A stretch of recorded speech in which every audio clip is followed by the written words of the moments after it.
pace.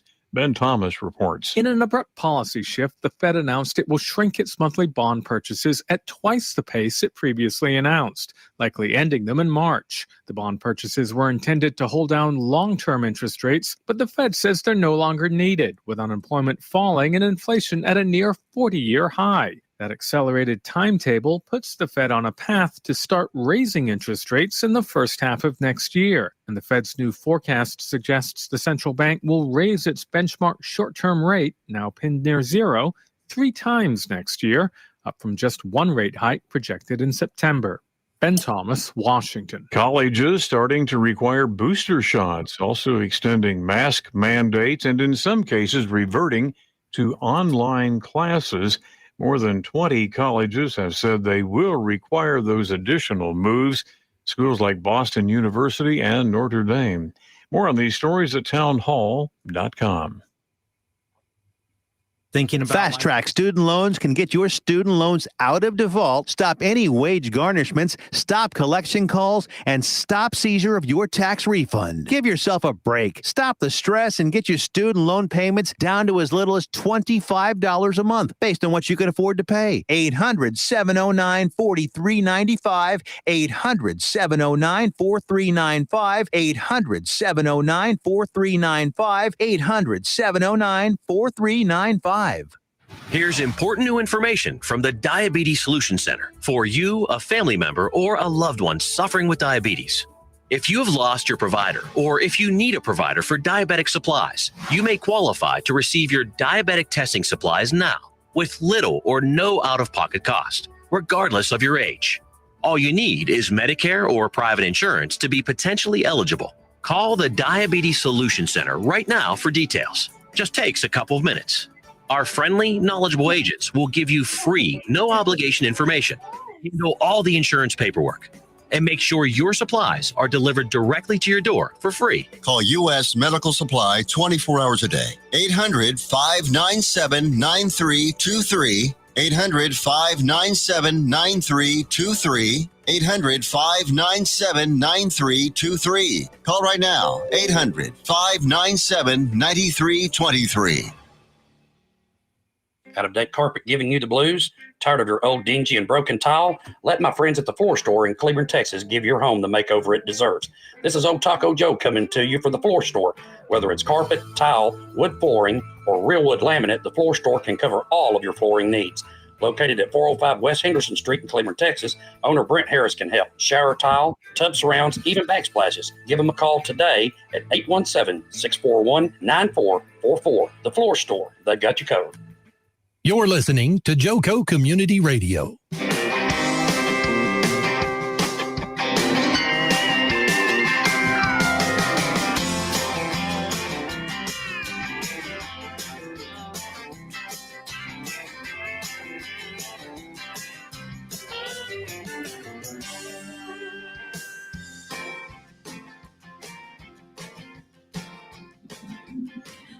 Welcome to the Reach Across Johnson County segment on JoCo Community Radio. We're glad to have you here with us this evening.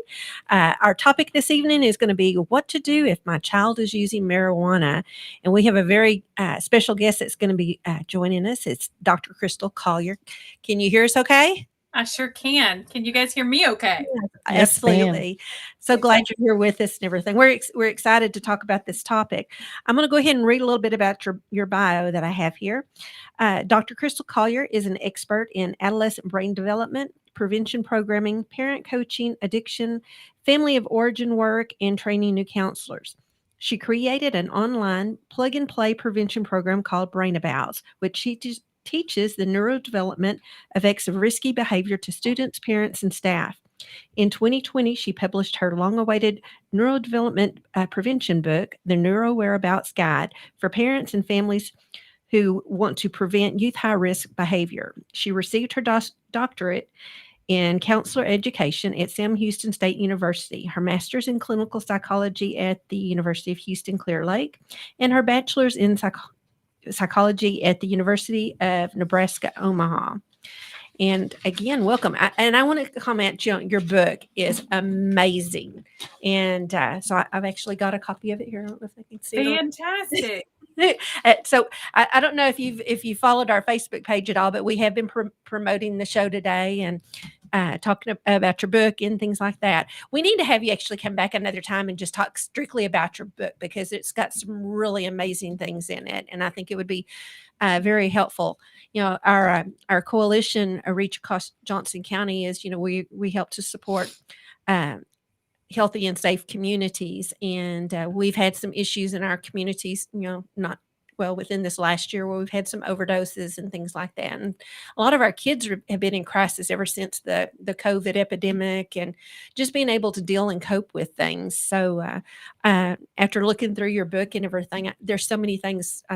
I was telling Nikki and Tiffany earlier that we could just do a whole segment just on your book, and it may even have to take more than more than. I love the book because of the way that it's made up. It's not just words. You have all the different kind of cartoon almost. It captures your attention, and I feel like all families, not just families from therapeutic backgrounds, will be able to relate to this book and really pick it up. Oh, So absolutely.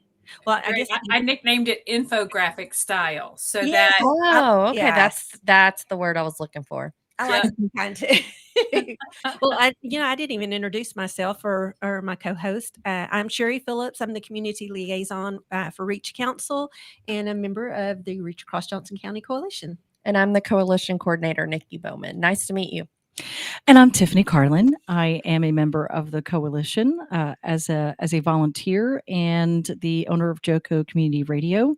And we are proud to be the media partner for Reach Across Johnson County. And Yes, I'm just thank going to go you. beyond because the conversations never end. So Yes. welcome to the Reach Across Johnson County show. If this is your first time tuning in, do you want to take it away as to what Reach is all about? I can do that. So Reach's mission is to support safe and healthy choices vital to the well-being of our youth, families, and community. This show will guide you, educate you, and inspire you to be a part of the solution and to reach out and to help make a difference in our communities.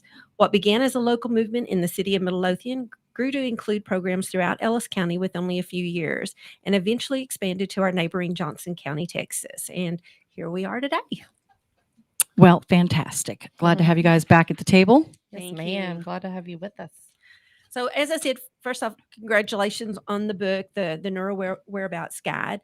I wanted to ask, where our listeners can find and possibly purchase your book. Sure. Thank you very much. But before I do that, I just want to say thank you all for your coalition work. Oh, well, thank you.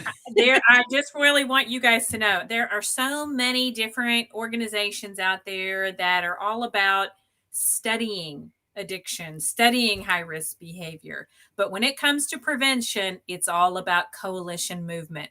You guys are the boots on the ground. You do the hard work. And I just really want to tell you how much I am grateful and appreciate you.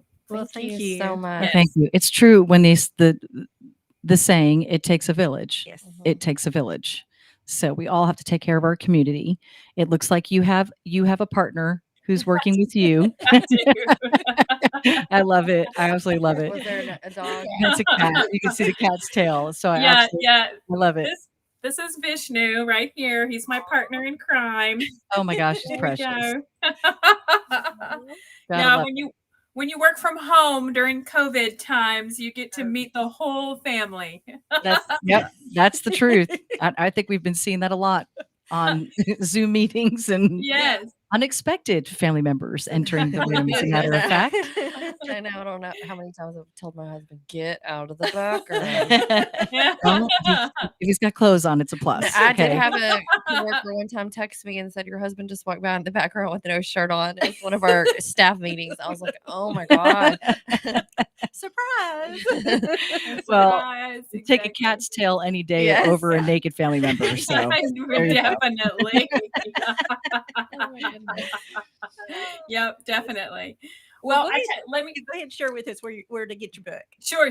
So the Neuro Whereabouts Guide is available on Amazon in English and in Spanish. And so it's a Guía de la Neurolocalización in Spanish. So I made sure to have it translated because so many of the students I work with, their parents don't speak English. And it's really, really critical that we get that out. And so it's available there, both in English and in Spanish. And I also read it out loud You have so the audio. that it could be available on Audible. But I think it's important to say the Neuro Whereabouts Guide is designed to be a guide that you don't really read all in one sitting, that you use as your children grow and develop. And that's why there's an elementary, middle, and high school chapter. So you can skip straight to the chapter that works for you. Oh, great. Is 17 years old in there? Because I have one who just turned 17. Yep. This is And perfect book for you. I need that desperately right now. Yes. Well, if so I just warn you, if you do purchase the Audible version, you will be listening to me talk for about 14 hours. It's a long read. No, you know what? I mean, I love that I love that there's still the two options, because for some people they might dive in on the audio side. And as you're describing things, and people are listening to it, it will most likely, because this is such a graphic, a graphic assisting book, it will prompt them to go buy it, because especially if you're a visual learner. I'm a visual and an audio. So if someone's speaking, I prefer to also be looking along. And so keep that in mind. If you do one, do the other one as well. And it really is, the graphics really do. Aren't they great? They make a punch. It's that idea of the KISS factor. Keep it simple, stupid, or whichever way you want to put it. Depends on who you're talking to. Simple, sometimes. smarty. Yeah. But visuals help with that. And when we parents are dealing with multi-aged children of different ages, it helps to have a pictorial guide to scream at us sometimes and go, hey, this is it right here. So look at it. So I love this. this. The Audible's cool because if you're, commuting or driving, you can play 30 minutes here and there and just kind of go back and look at it. And I've gotten these days where I listen to podcasts and stuff just because it makes me, I guess, a smarter woman, and I'm not having to just listen to the radio. At least I feel like I'm getting more done other than driving. Okay. I've just bought 5 new books, and they're all about helping either myself, and not in the form of self-help, but in the form of books like this. I just bought The Body Speaks Your Mind. I don't know if you're familiar with that, doctor. But it's in that same sense. It's a very, very large book, and it is not, you could get it in audio. And I'm going, who would listen to this in audio? Are you talking about The Body Keeps Score? No, by not The Bessel Body van Keeps der Score. Kolk? I did buy that one too. I have at that the one too. Yeah. This one is called The Body Speaks Your Mind, and it's a guide to the emotional, spiritual, and physical aspects of illness, and how those 3 things are combined and affect each other. That's the short of it.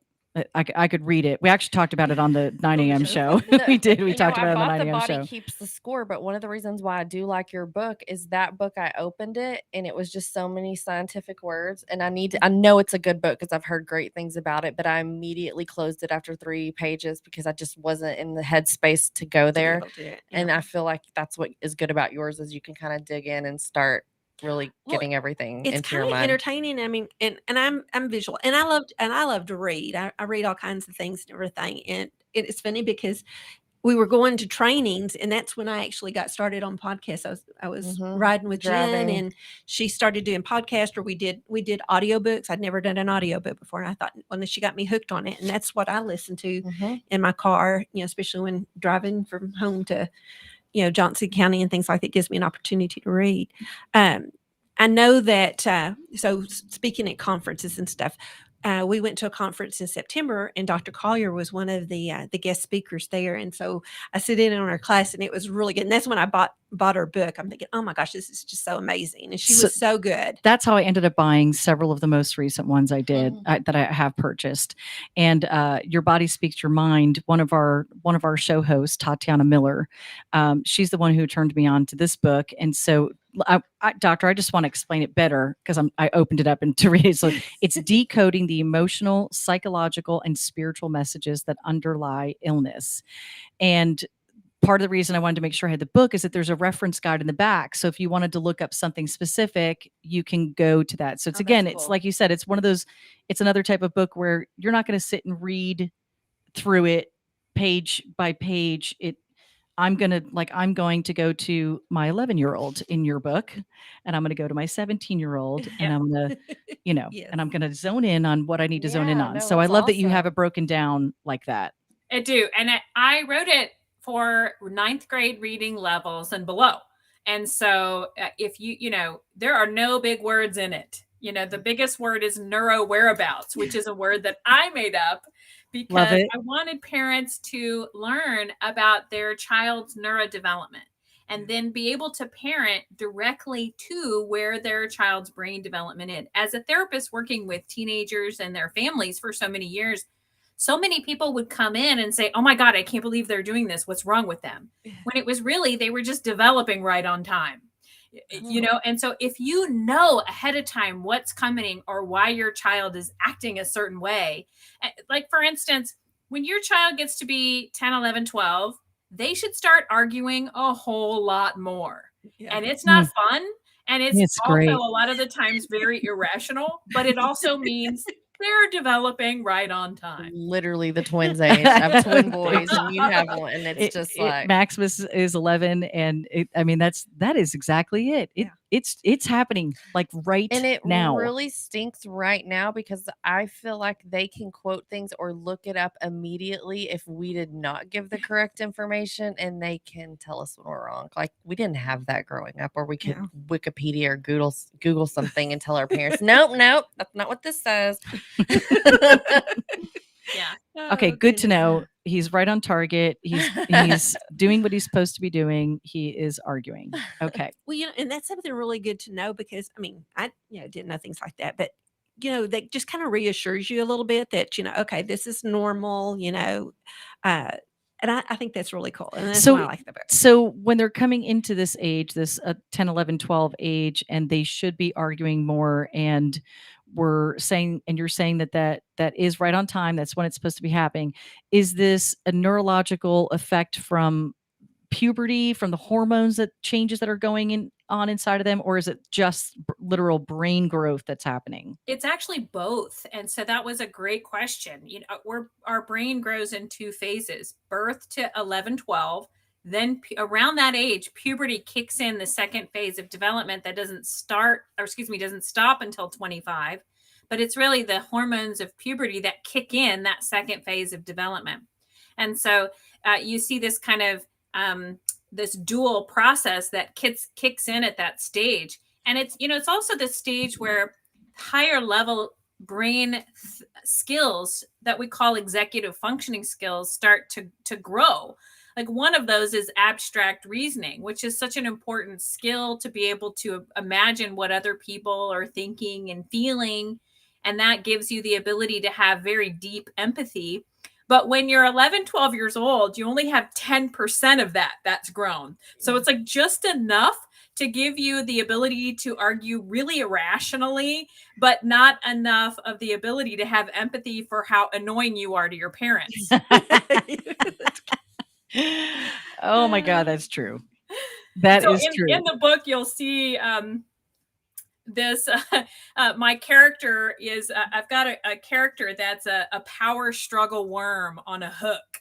And so do not bite those, because they just put those out in hopes that you will argue with them because that's what their brain is compelled to do. But you don't have to bite them. I need to give this to my brother and sister-in-law because they've got one. Okay, I have a question for you because I have your book open and this is kind of interesting to me. So family dinners, it says 0 to 2 family dinners a week, 92%. I guess you'll understand your children more, have a deeper bond. Is that correct? And then, why does it go down so much when you have 5 to 7? I think that what you're looking at is the research really shows the more you have, the more you know about your kiddos.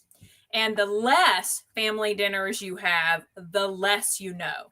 So in that particular chart, you just got those two statistics are like reversed when you look at it. So really what's important to know about family dinners is that if you only have 0 to 2 family dinners, and this could be breakfast, lunch, any meal per week, you're going to know a lot less about your kids than if you have 5 to 7 family dinners or meals with your children. And there's something about just sitting down and breaking bread with your family. Yeah. Kids, talk more, they share more, you bond more during family meals. When families don't eat together, that bonding time is really lost. And I've worked with families. One of the questions I always ask is, how many family dinners do you eat together during the week? And a lot of times I will hear them say, oh, none. We all come home and we just go our separate ways. And then they wonder, why their child's not telling them about emotional things that are going on with them. They're not bonded. So if there's, if there's those times where, you get into these stages sometimes where you've got, 2 of the 3 kids in sports and schedules don't quite coincide to where dinners are what they used to be. What can you replace that time with if dinner isn't available to have that emotional bond time, that bonding time, that talking time? What would be your suggestion on Sure. when and how to make that happen? It's a great question, because as our kids grow, we do have less time to actually sit with a prepared meal. But I think it's important, you have to get fed. You can do that on the way to the soccer field and, give yourselves 10 minutes in the car to eat together. Even if you're not looking directly at each other, you've got that time and can ask what's going on in that kid's life. And so just being able to try to, the family dinner hour or the however much time that you have is just a place to bring you together. And so if you can replace that in other places in your life, fantastic. If you have rituals, some families have Saturday morning rituals that they watch cartoons together. Those are great times too, although the TV takes you away from conversation. When you're eating together, there's not much else to do except share and talk to each other. That's good information. Yeah. Excellent. And I usually tell them no electronics at the table, because we try to do dinner at least I try to do it every night, but like Tiffany said, it's not We going to try. happen. It's not conducive I do- anymore my- once they're driving too. My main rule is, and Kendall's not driving it, so my main rule though is do not show up at the table with the phone. Yeah. Right. That's been my rule Yeah. too. If we're all together, it's no phone. Right. So, and no computers, No no electronics. other I mean, distraction. And what do y'all have that's going on that's so important that you can't just sit here for an hour or Yeah, whatever? really. Yes. nothing. But let's look at YouTube videos of other people living life. I know. Really. Or Yes. TikTok. Or TikTok, right. Oh, goodness. Okay, well, I want to get us back on track a little bit. It's like I said, we could make a whole episode or gosh, more we on could. just your book. But I did read an article. So, Every Brain Matters did a feature article. I get their newsletter, Yes. and they had your article in there where they featured you with what to do if my child is using marijuana. And, we'd been talking about that recently, and that's why I reached out. I thought, oh my gosh, this is perfect timing and everything to have you on to talk about that. So, so we did share the link and everything. So if somebody wanted to go and actually, look at your article that was in there. Yes, if you're watching on Twitter, Facebook, YouTube, or LinkedIn, the link to the article is in there. If you are listening on the radio or on Spreaker Live, you can go to Kathy with a C. So it's Kathy. Is it Toffenbow? Toffenbow is, I believe, how it's pronounced. It's TAUGHINBAUGH.com. And then look for the article that's 3 practical ways to let go of the fear around substance use. So you may have to re-listen to this to get to that. So it's KathyToffenbow.com. Okay. Is that the same one as this? Yep. Okay.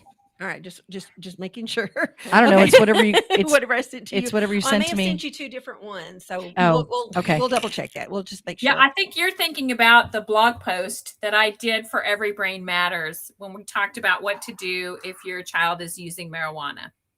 Right. Okay. Yeah. Okay. I'm gonna find that one too. Okay. Okay. All right. Well, one of the things I wanted to ask is many parents mistakenly believe that their children would never experiment with marijuana or any other drugs. Or you have those parents that really don't have an issue with their kids experimenting. They felt, well, I did it when I was a kid, that, nothing bad happened to me.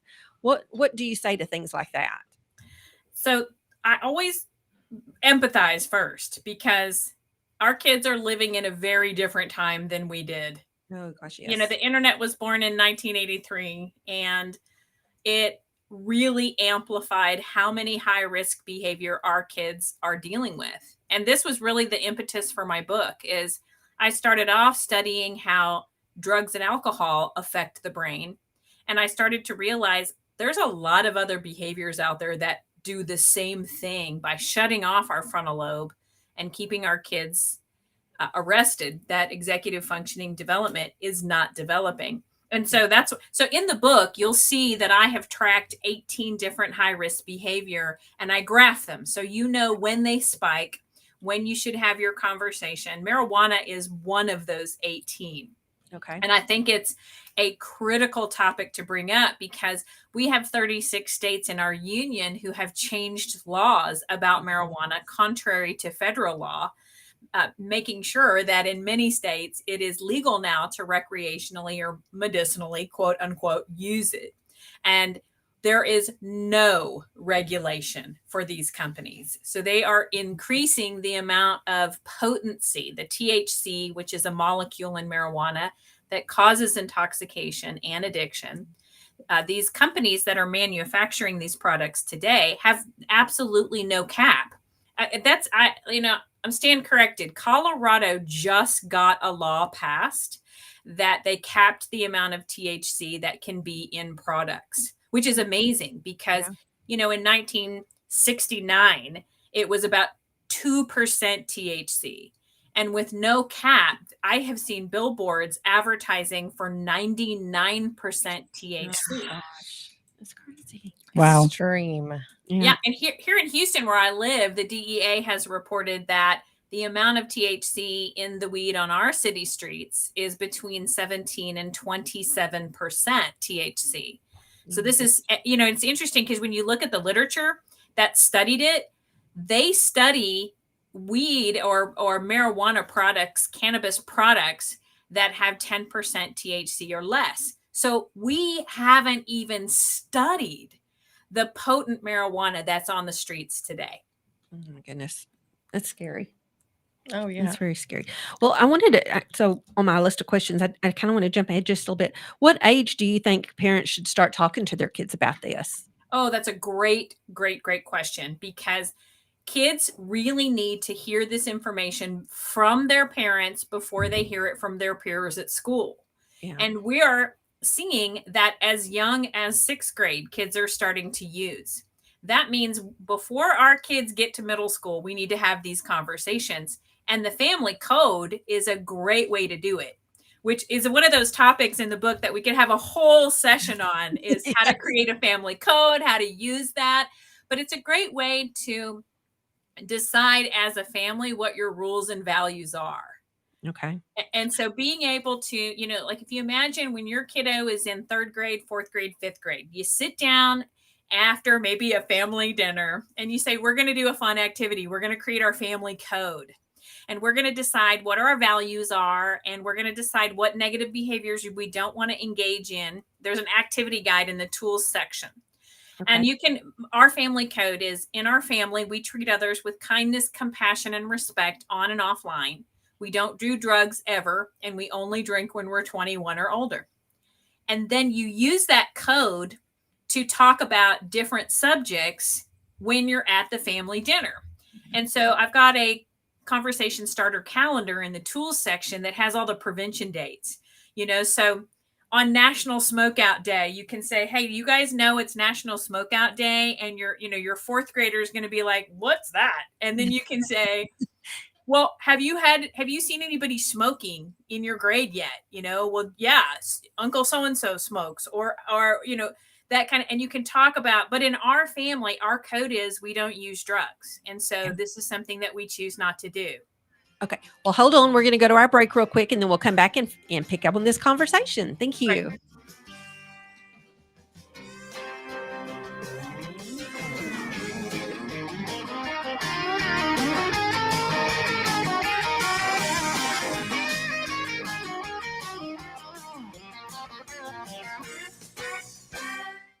Have you written a book? You can become a published author with Dorrance Publishing, the nation's oldest publishing services company. Countless authors have trusted Dorrance for nearly 100 years to bring their book to the market. Our professional team will edit your text, design your book pages, and create an appealing, eye-catching custom cover. Plus, our authors benefit from a custom book promotion marketing campaign that makes your book available where people buy books, like Amazon and brick-and-mortar bookstores. So make this free call right now to claim your free author's guide to publishing. Don't wait another day. Take one step closer to realizing your dream of becoming a published author and seeing your name in print. You've already written a book, so the next thing to do is make this free call right now to Dorrance Publishing and get your free guide to publishing. Call right now. 800-925-7086. 800-925-7086. That's 800-925-7086. When you're hungry for tender brisket or some delicious homemade cobbler, then look no further than Leach Brothers Barbecue, located at 1106 East Henderson, Cleveland, Texas. Leach Brothers has been family-owned and operated since 1950. Take it from me, Taco Joe Orwinski. Todd and his family have been filling my belly breakfast, lunch, and dinner for a long time. Heck, I even have my own booth, open Monday through Saturday, 6 a.m. to 7 p.m. Come see them for dine-in, carry-out, and all your catering needs.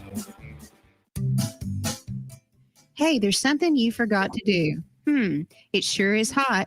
Are you sweating like a dog? Wait, what? Dogs don't sweat. Oh no, you forgot to get your window tinted. Whether it's the kitchen window that sits in the sun for the hottest part of the day, or you just got new wheels, call Sharp Window Tinting in Burleson. 817-615-9379, or look them up on the web, sharpwindowtint.com.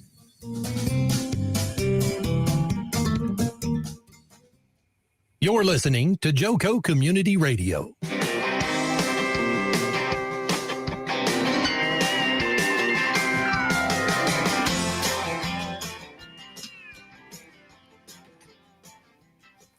Welcome back, everyone, to the second half of Reach Across Johnson County here on JoCo Community Radio.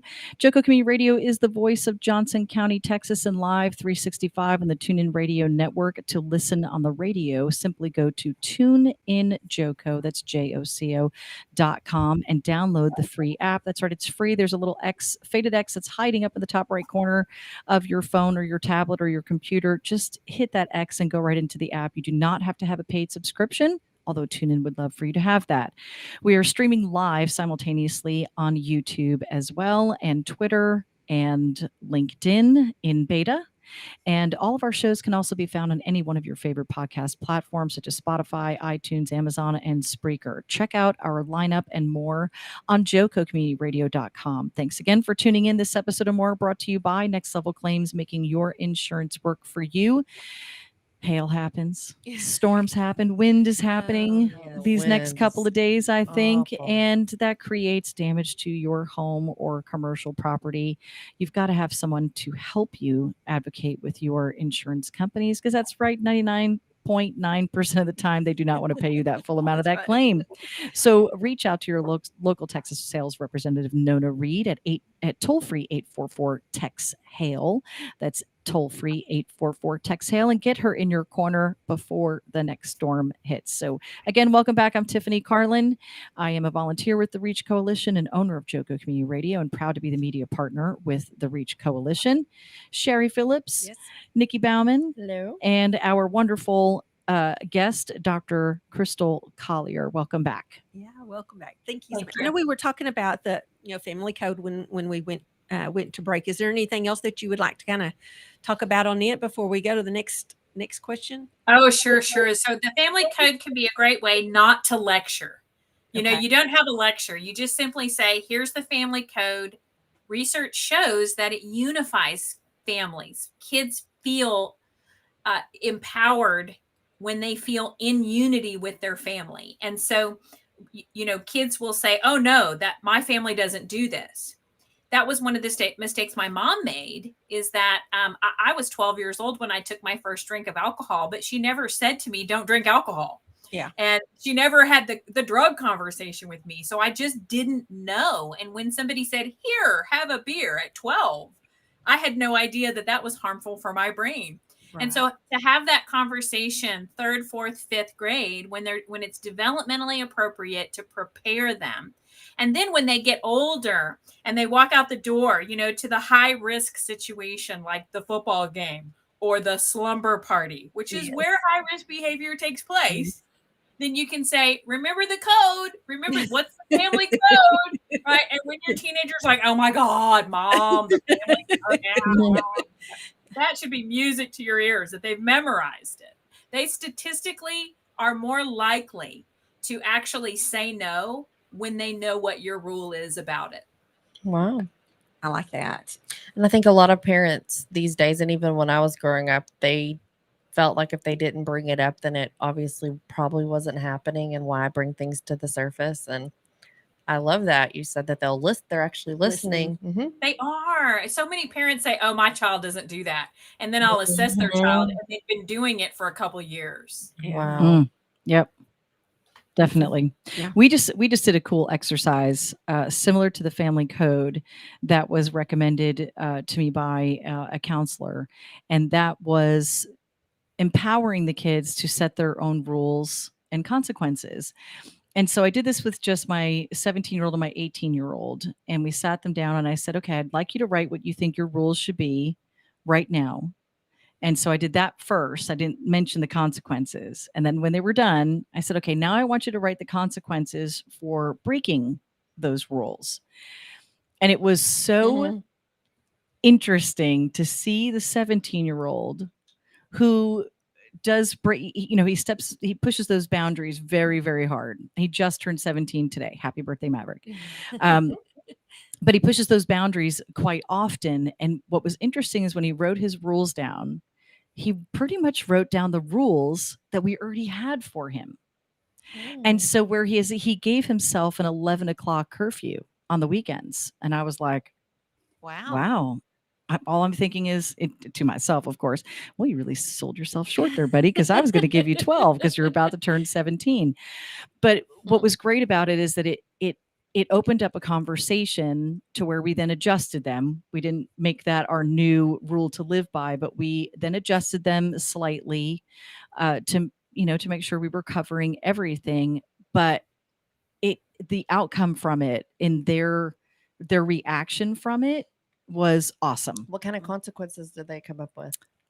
If he breaks his weekend curfew rules, and there's a few to that box, then he does not get to go out the following weekend. And therefore there's no discussion. So when he breaks the rule and he comes in, it's okay. You know what happens now, what the consequence is, because you wrote it down. You wrote your own rules and consequences. And yep, I got it. Right. So it opened it up to a different level, although they know mom and dad are still in ultimate control, but it gave them a sense of their own control, which is what every teenager is really fighting for, is control. Researchers would call that autonomy. You are fostering autonomy in your child and the ability to have a voice in setting their own limits. Absolutely. Not just, rewards and consequences, but limits. And so many parents have said to me, but I don't want a parent like that. I mean, they're smart enough. They can make their own rules. And of course, a kid with, a 17-year-old has about 45 to 50% of their frontal lobe. And so that means they only have 45 to 50% impulse control. Yeah. So that part of their brain's going to be like, hell yeah, I like that my mom gives me no rules. But the other part of their brain that is growing abstract reasoning, emotion regulation, connection with other people is going to feel like, wow, mom doesn't care enough about me to set rules and limits. Yeah. Well, and I've always said that too. I mean, kids beg for rules. Yeah. They may not say it, but they want boundaries, and they do want rules. And so when you do have that argument with your child of going, well, so-and-so doesn't have a curfew. And I said, well, so-and-so isn't my kid. Yeah. So I'm really sorry about that, but that's not my conversation. What I would encourage you to say is, I'm sorry that so-and-so's parents don't care enough. I have said that. I've straight up said it.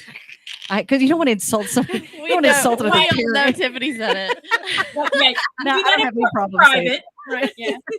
I mean, trust me, I'd like to pick up the phone and call the parent myself and go, "What are you thinking? What are Not you giving your doing?" child a, you know." It would be the same parent that's saying, "Oh, my kid doesn't do that." Though. Yeah. I mean, Right, right, Yeah. right. Yes. Well, and there was marijuana issues all rolled into some of that. So mhm. that freedom to go off and hang out at someone's apartment till 4 in the morning and you don't know what your child's doing. Yeah. And so, back to the marijuana conversation with the neuro growth and how marijuana affects our children. And that's sad to say, our children, because like you said, at 17, their frontal lobe is only developed 45 to 50%. Mhm. And so when you throw on well, this isn't synthetic, sorry. When you throw on any kind of mind altering drug, I mean, what does that do to development? It shuts off the frontal lobe and it delays it. And here's the interesting part. Alcohol does that too, but its half-life is about 48 to 72 hours. Marijuana's half-life is 1 to 6 weeks. What that means, it stays Wow. in your system, affecting your frontal lobe during that period of time. So if you binge drink on a Friday night, your frontal lobe is going to be off in various forms on Saturday, Sunday, starting to fully turn back on Monday, despite what it's doing to your body, right? The hangover, the dehydration, all of that. But with marijuana, you can smoke one time on a Friday night, and it has the ability to dampen frontal lobe activity up to 1 to 2 weeks. And so if you drink to intoxication every Friday night and you're a teenager, let's say you've got, let's be conservative, 2 days of frontal lobe arrest times 4, because you're doing it every weekend. You got 8 days out of 30 of arrested development where your brain is not developing the way it could. If you use marijuana once a week, then you see the effects of frontal lobe hypofrontality for that entire week, all month, if you do that every single Friday. So a lot of people think, okay, no big deal. And what that might translate to is, instead of your executive functioning skills peaking at the age of 25, when you're 25, maybe by the time you get to 25, if you've used regularly and you have arrested development, you'll have the frontal lobe of maybe a 16-year-old or an 18-year-old, depending upon when you started using regularly. Man, does that seriously explain a lot to you? So does that stay there, or did you say that it can be, I guess, fixed? Or I see where you're going, and I'm glad you're asking that question, because there's so many people in recovery that go, holy shit, can I curse if that's Oh, yes, okay? you can. Yeah. Yes, you can. Holy shit, I didn't get sober till I was 40. Am I completely screwed? And you're not.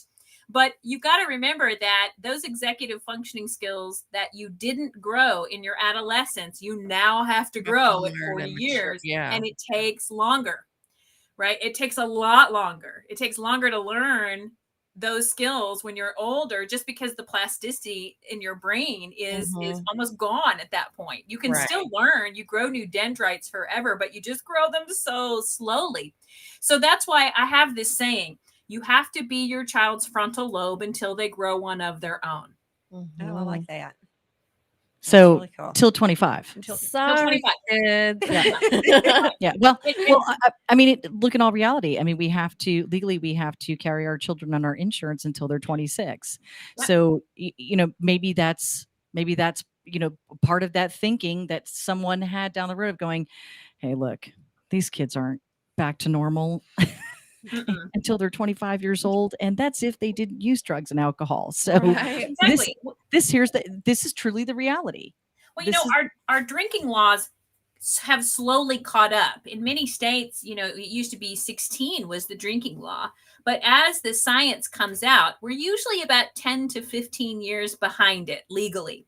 Like, we don't make changes, which is scary, because all of these states that have new marijuana laws on the books, we've got kids who are using. Canada made the smoking age of marijuana 18. We have 7 years left, right?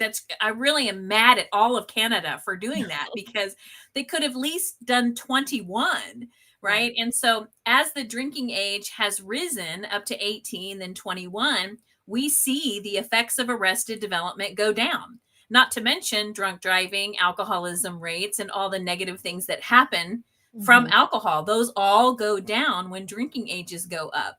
But yet we're a free-for-all on marijuana laws. And we've got more and more kids who are using it because it's more normalized in our society today. Right.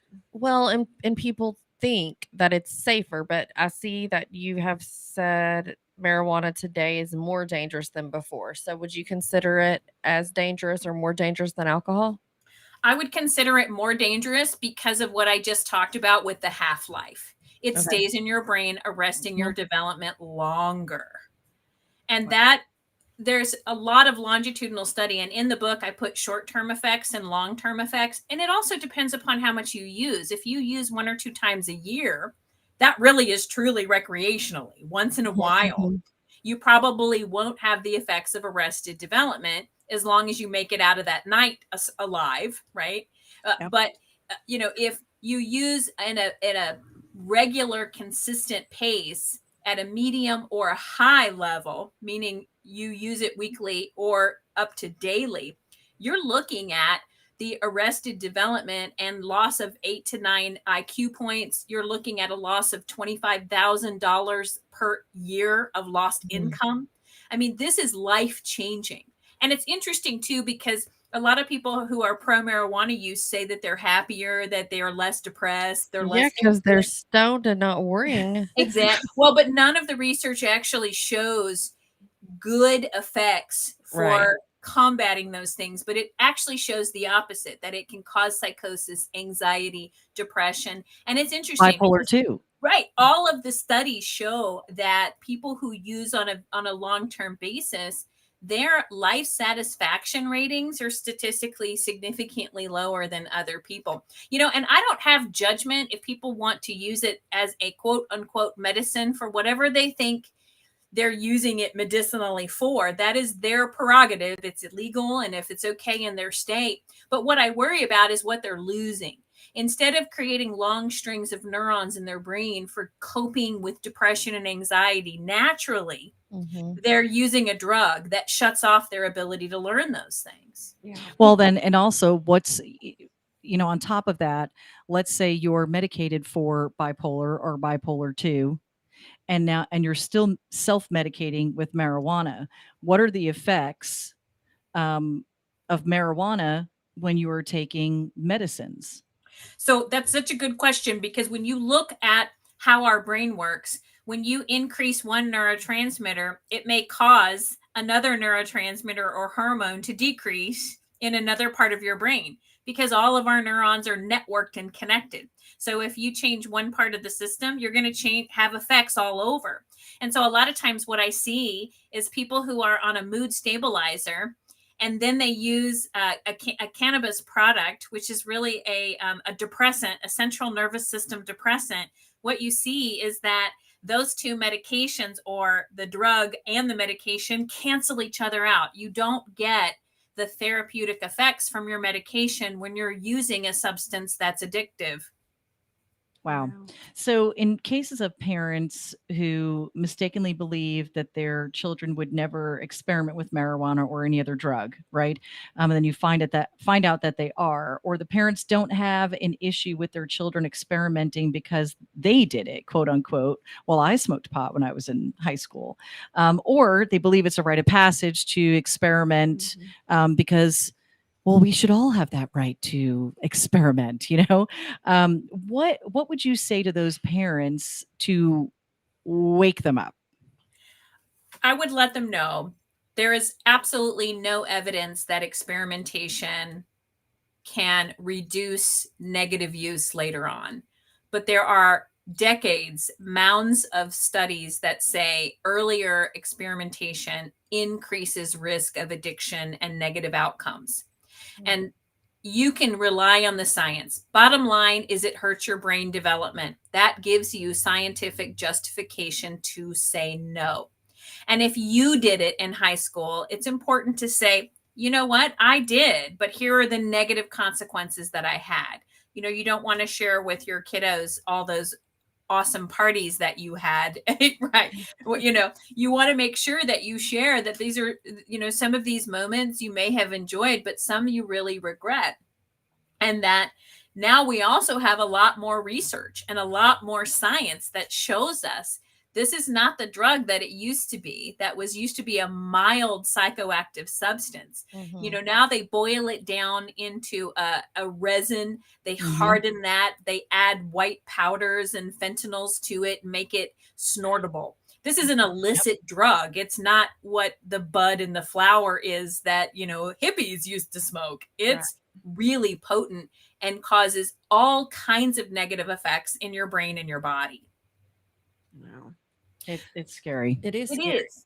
So let me go, you know, I think I got a little sidetracked because you're like, okay, what if you find out, you know, what if for that parent? And I think that you do have to decide this is not going to be acceptable in our family. Okay. And I always like to say, I don't get into a power struggle with kids when they say it's a medicine, it's no big deal. I say, okay, if you really want to learn about that, I've got the research for you, but it's okay if you don't want to learn about that.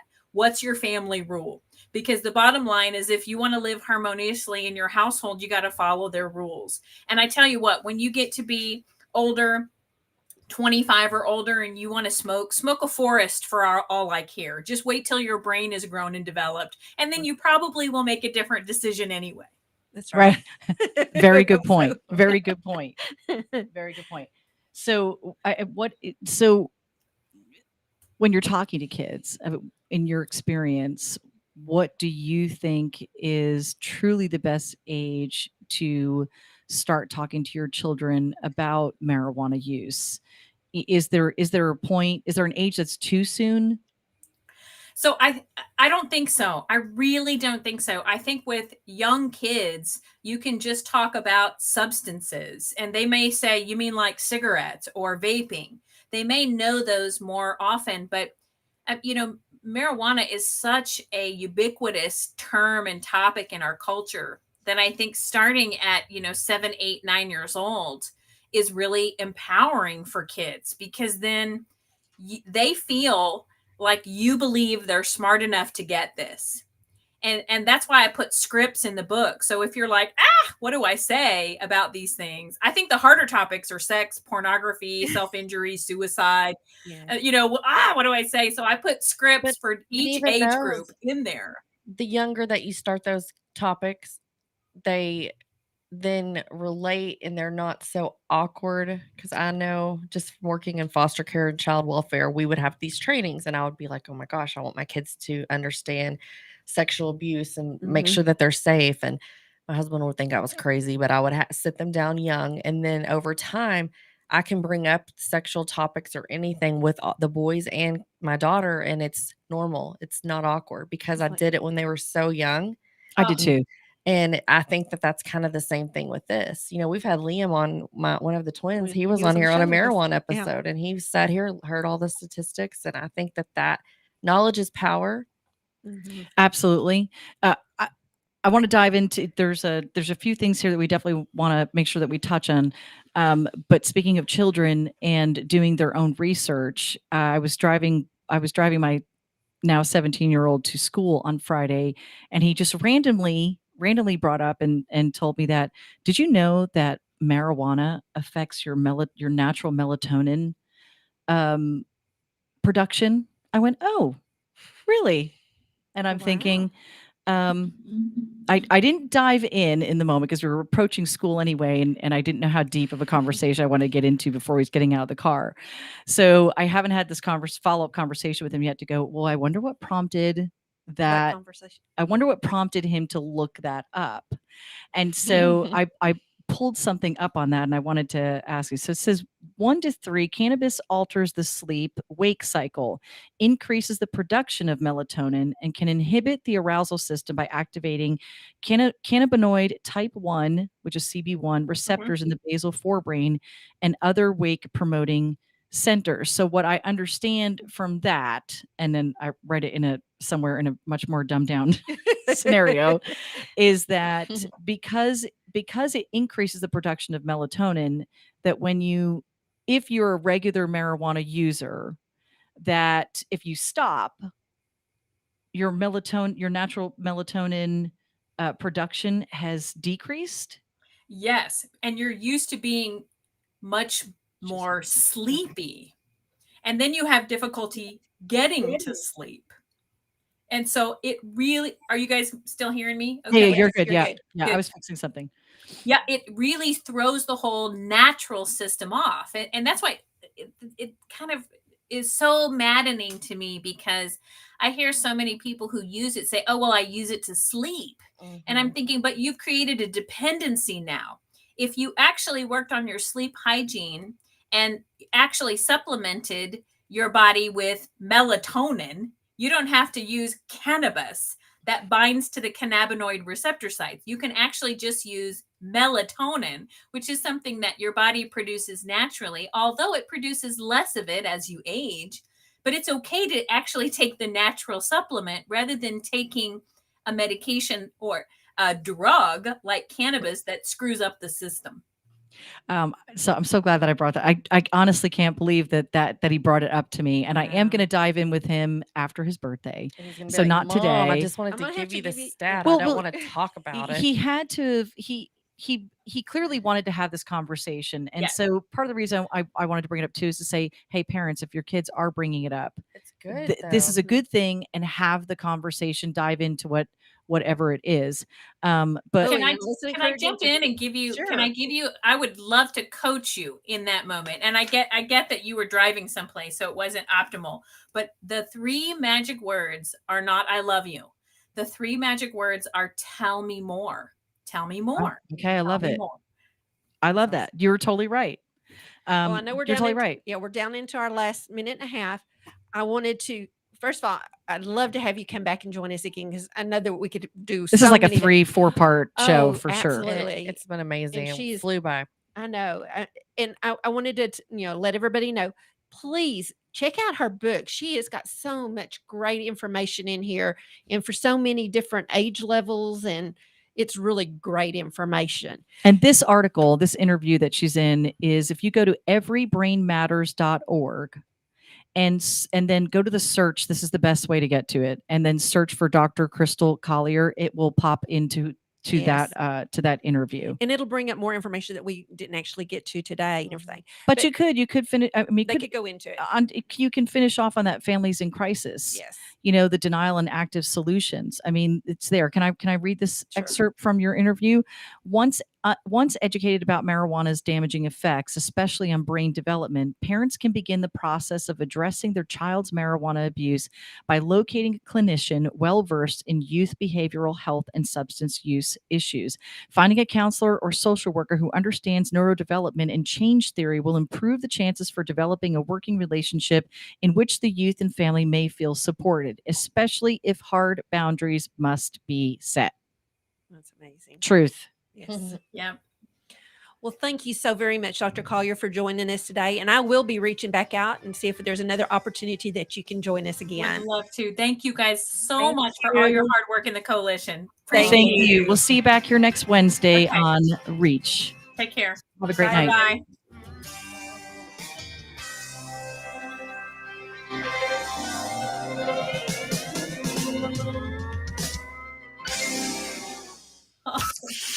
From Thanks, Burleson ladies. to Venus and Grandview to Godley, this is the voice of Johnson County, JOCO Community Radio. News this hour from townhall.com. I'm Jason Walker. President Biden touring the devastation today. After viewing the destruction in Mayfield, Kentucky